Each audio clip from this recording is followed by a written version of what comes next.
Governo se facilita microcrédito para grupo Akek Ikan e Ulmera. Vice-primeiro-ministro, ministro do Desenvolvimento Rural e Habitação Comunitária, Mariano Assanami Sabino, visita grupo Hakiak Ikan e Ulmera, município Likisa, onde hare fatin nebe comunidade Sira Hakiak Ikan. Hafoin visita Assanami Hateten, fatin Hakiak Ikan e Ulmera, se sai fatin informação ba comunidade Sira nebe hakarak Hakiak Ikan no boek. Ita inisiativa comunidade nian, Sira se hamusu cooperativa desenvolvimento rural nebe maka ita hatene katak ne fokaliu ba produto tolu hene ida maka hanoim ba oin kadiuk boek omos ikan bande nebe maka abel hene mai be siramus cuidado mangrove nebe maka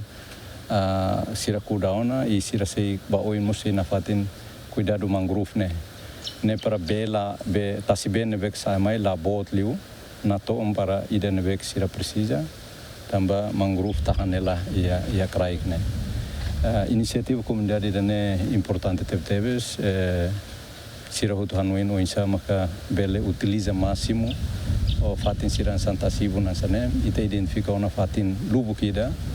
ne sira inisiona apoio tande para laos apoio a tau tande te osan hene para sira halo crédito ba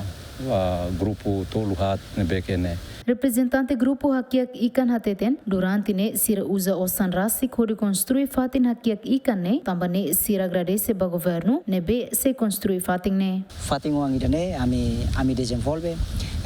ami halo investimento, ami usa dunia ami ni possibilidade, ami ni kibit, ami ni força ne be makami halo, atrune bele desenvolve diakteno ami ni suku. Ihade ami halo ho amini orçamento de banaton ami halo iha parte da ami masloke ona ba campo de serviço baita nilia maluk sirane be maka mai halo la serviço yan hakia kadiu ikan hoboek nomos ami aproveita fali husi parte lete ami bel halo mos parte turismo ninia mina gastos quase 60,000 na. Dadaune grupo Hakiak Ikan Hamutuk emanai sanulu no sira construir ona fatin Hakiak Ikan Hamutuk 5. Benvida Simenes, Yemen.